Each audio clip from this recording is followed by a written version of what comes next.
Hey, this is OXDF, and today we're looking at secured transfer from the HackTheBoo challenge from Hack the Box. This was the day 5 reversing challenge, and a lot of the day 5 challenges got pretty hard. I actually thought this one wasn't too bad, but let's go ahead and take a look. We get two files. We get a binary, so we'll do file on secured transfer, 64-bit ELF. It is stripped, dynamically linked, blah blah blah. Okay. And we also have a PCAP file. So I guess first we'll always start kind of just by running it. It's not running. Let's see. The execute bit's not on. So we'll change mod plus X secure transfer, and we'll now run it. And it just says receiving file. So if you want to see what, okay, there's a good hint there, given the transfer and the receiving file, that it's probably listening on some port. So we can try like doing a netstat minus TNLP, and I'm just going to do a grep for secure. And so when I run it with TNLP, I'm going to get the PID and process name for each connection. And so when I might have a lot of stuff, so I figured I'd just grep for the file name, and here we get secure transfer, and it is listening on TCP port 1337. We could try to send some stuff to 1337, so we could like echo, please subscribe into netcat 127.0.0.1.1337, and it just says file too large. Not sure what that means because it wasn't that big. But again, we've got plenty to look at here. Before we don't need to fuzz this too hard.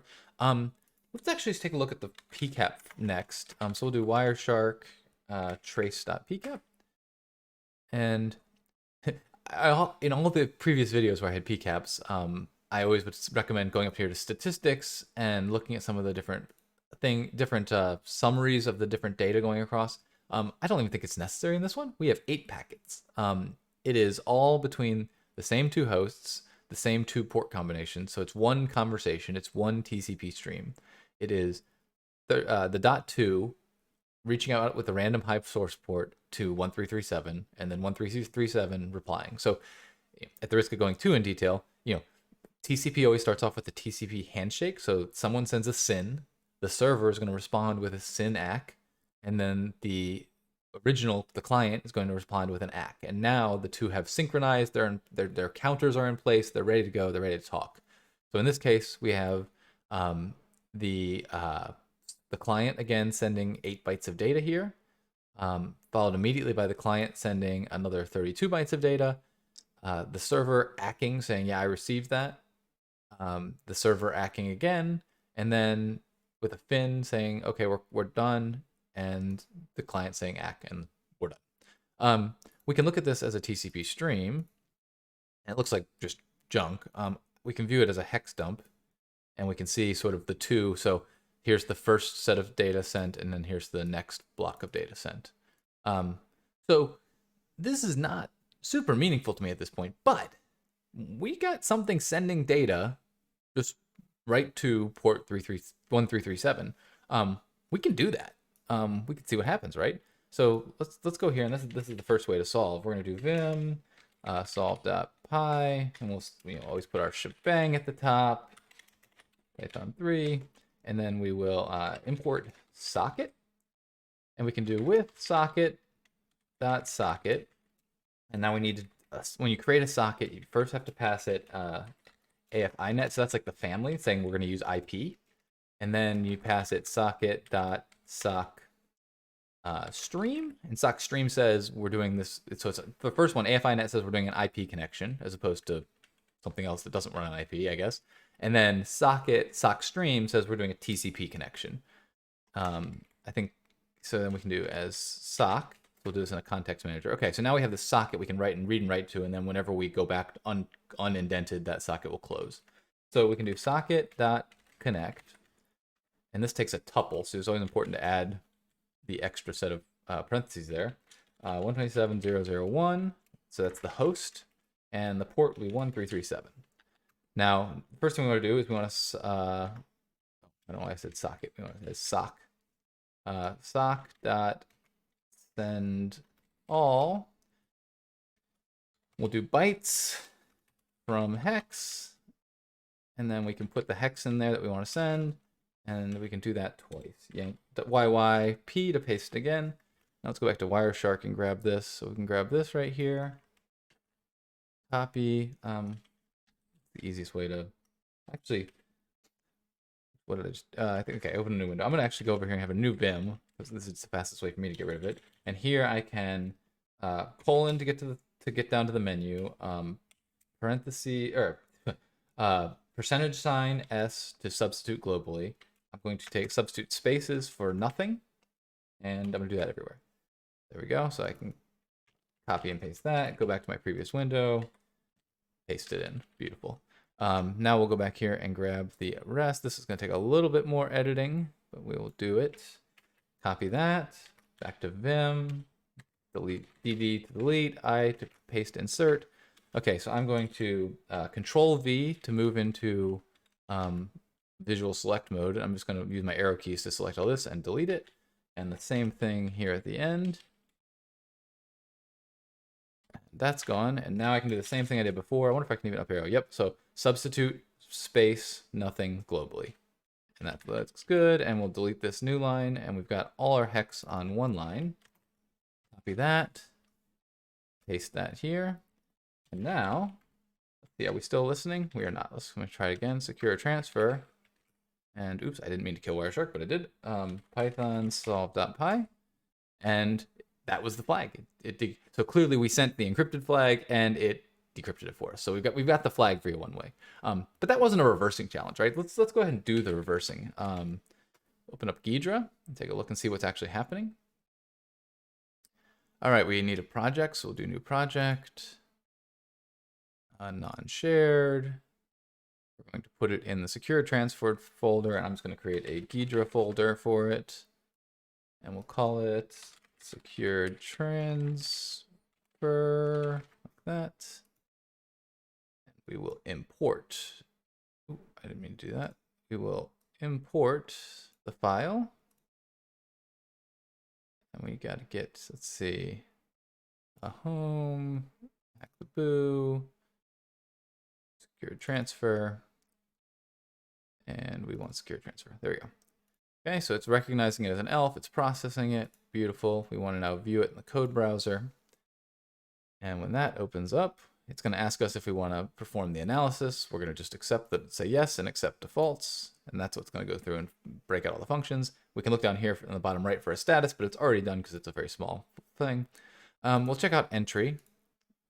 Nothing here, but it's passing a bunch of stuff to libstart. So libstart main is a function that's going to kick off and run the main function. So the first, it's reasonable. Without even looking this up, I think the first function is going to be what is main. So the first argument, I mean, so we'll check that out.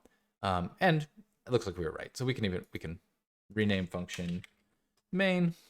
So it's doing some OpenSSL and NetCrypto stuff.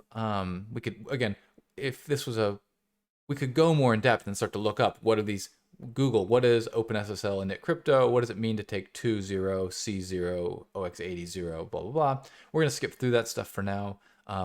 So it does look like we can actually, if there's three, param 1 equals 3. It's very reasonable to look at this and say it's a main function. So it's probably, we can say argc for count of arguments and argv for vector of arguments.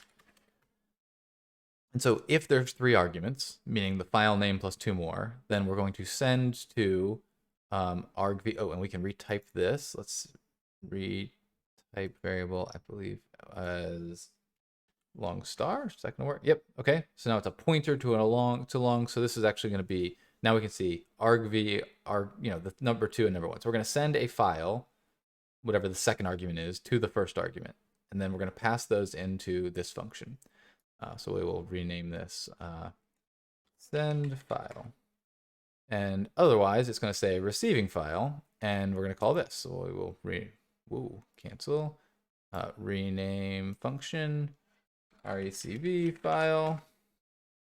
Otherwise, it puts the usage. So cool. We're figuring this out. Now, I don't know how it's going to put the usage. I guess it puts the usage if we give it 1 argument. Okay, So IP file, cool. It's kind of weird, but okay. So let's check out what happens when we receive a file, because we've got an encrypted file presumably going on over the PCAP. So I'm going to sort of breeze through some of this because a lot of it's just socket creation stuff. And again, we'll look at it a little bit. So we talked about this in a previous video, but anytime you see FS offset OX28, that's a canary value. This is a protection value that basically you read it out of this special place in memory that's really hard to alter at the beginning of the function, and then you check it at the end of the function, make sure it's still the same. And if there's any kind of stack overflows or whatever, they may have stomped over the value. So basically, we're putting this on the stack, and then if the stack overflows, then we can detect, the program can detect something's wrong, and it'll cause it to crash. Okay, so we have socket. We could come in here and, if we want, set equates. Again, this is not necessary, but we can say I can't remember what this is yet. So here, AF. So this is just like the socket we did in Python. This is AFINet, and this one's going to almost certainly be like sock stream. Let's see, do we have a sock stream? And so what's cool about when you do this, just in case it's not clear, when you do set equate and you start typing in the values, and I type sock stream, there's a ton of sock underscore blah constants that have values, but it's saying, oh, but this is a decimal 1, so only show the sock underscore thing that is decimal 1. And that's how we can do sock. We know, oh, from the socket call, it's going to take a sock underscore something. We type sock underscore, and it says, oh, and then you're looking for sock stream, and let you fill it in. So this will be like rename variable res. So basically now we're creating a socket. We are setting some memory to 0. This is all just socket creation stuff. We're binding, we're listening, we're accepting, and so this is going to be the typical pattern is you create a socket that listens, when it accepts a call, a connection, that creates a new socket, that socket is what was returned here from accept, and that's where the communication happens, and this one, the other original socket, can continue listening. So we will rename this to read socket. Okay, so assuming that works, now we're going to be down here, and we're going to read 8 bytes off of this socket into here. So we'll call this name. We'll call this like this. If we remember, this will be. Well, we don't know yet. Actually, hold on a second. I know, but we're not gonna. We don't know. And so it's gonna then read that into here. It's expecting that it reads exactly 8 bytes. Otherwise, it's gonna. Let's see what happens if it doesn't read 8 bytes. It's gonna fail somewhere. Error reading socket length. Reading secret length. So that's a good hint. We're reading a length here. So we could rename it now. We can rename variable secret length, and this will be the bytes read.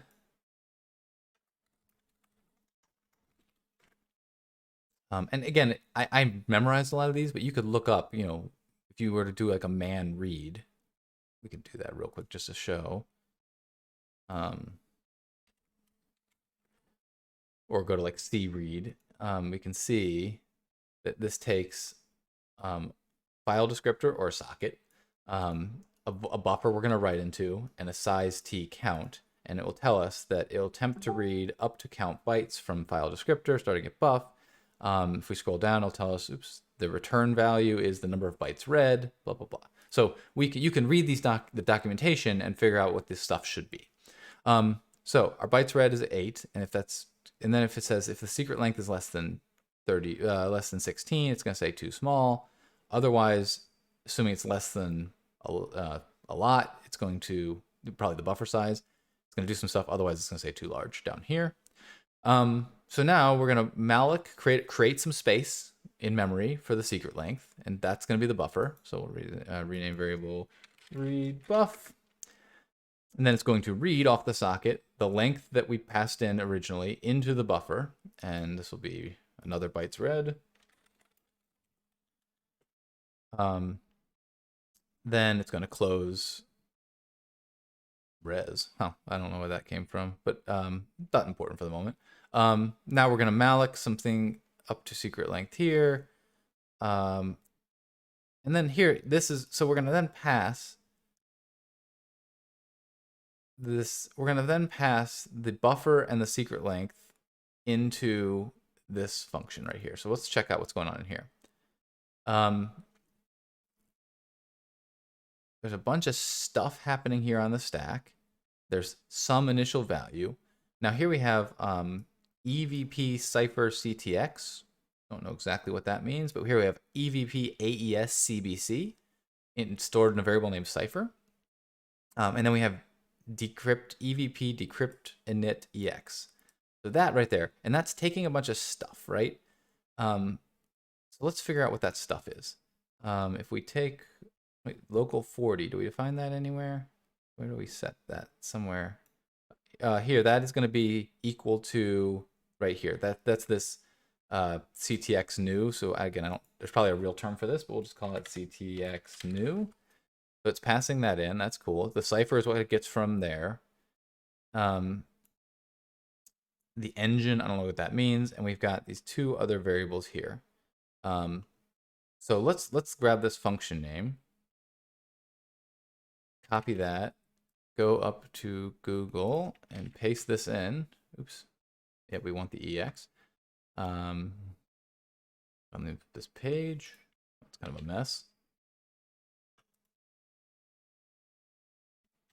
All right. Let's see, where can we find this? So here we go. It takes something, but an engine implied, but then this last one is unsigned car key and unsigned char IV. I just recently put out a video on the a bunch of AES cipher modes, so it might be worth go checking that out. But we are dealing here with cipher block chaining, so it does take a key and an IV. And so this is going to be, based on that documentation, rename variable key. And let's rename this variable IV. So cool. Now let's go back and see where those are set. So IV is going to be some initial value. Okay, we got the IV. Key is going to be S. Now this is an example of where Ghidra is mistyping this, because all of this, if you look here, they're not in order, but all of these different sets here are sets to the same range. It's the same. These are back-to-back bytes just set out of order. So I think key is actually much more like this IV is than it is a bunch of individual bytes here. So let's come up here and retype that.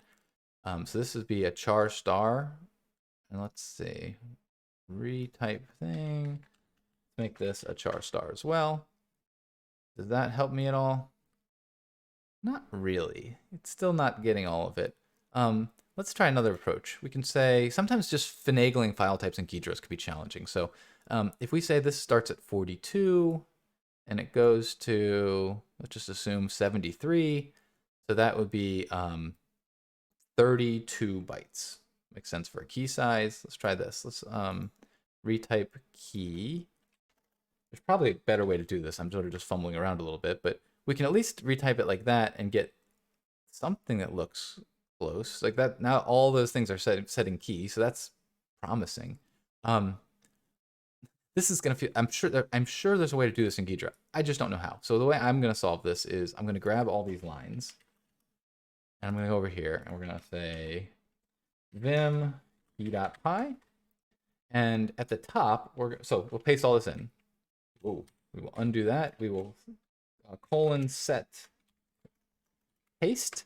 If you don't set that, it assumes, now we'll insert and paste. If you don't set that, it assumes each time you enter and you try to tab, it's going to enter the same way if I enter right now. Well, it doesn't show it. Oh, because I'm in paste mode. Let's see, set, is it no paste? I've never actually typed that before. Well, if you're not in paste mode, yeah, see how when I hit enter, it goes down, it already indents for me.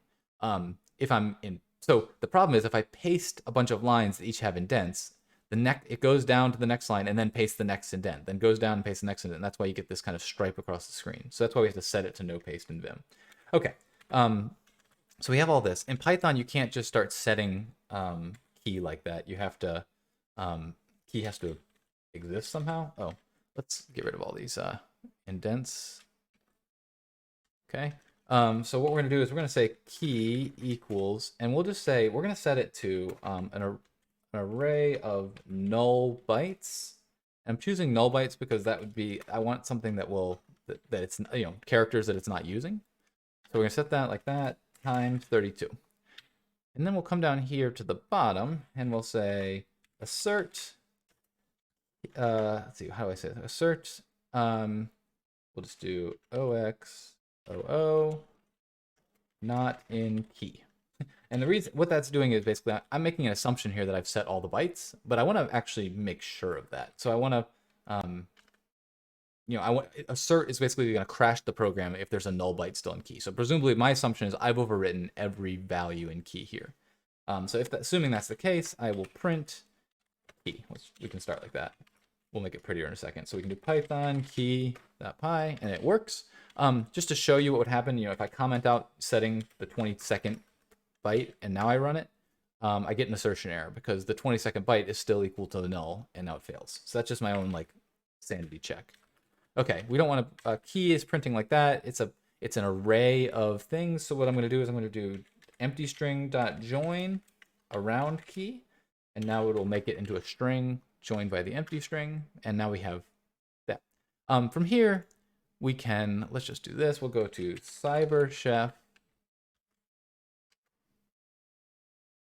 and I don't pull that off, but okay. And in CyberChef, we have AES decrypt.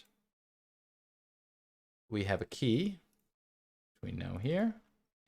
I missed the bang, but I will paste that in. And we know that is in Latin, is like what it means for ASCII. Okay, we have an IV. Let's get the IV over here. Some initial value. And just change that to Latin as well. We know we're in CBC. Our input will be hex and our output will be raw. That'll all work. We can come here. Let's see. There's our encrypted value. Thanks for that to be handy. And we paste it in, and we get the flag.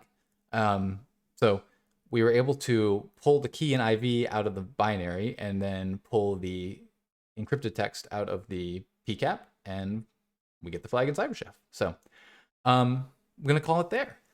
Thanks for sticking around with me till the end, and I'll talk to you next time. Bye.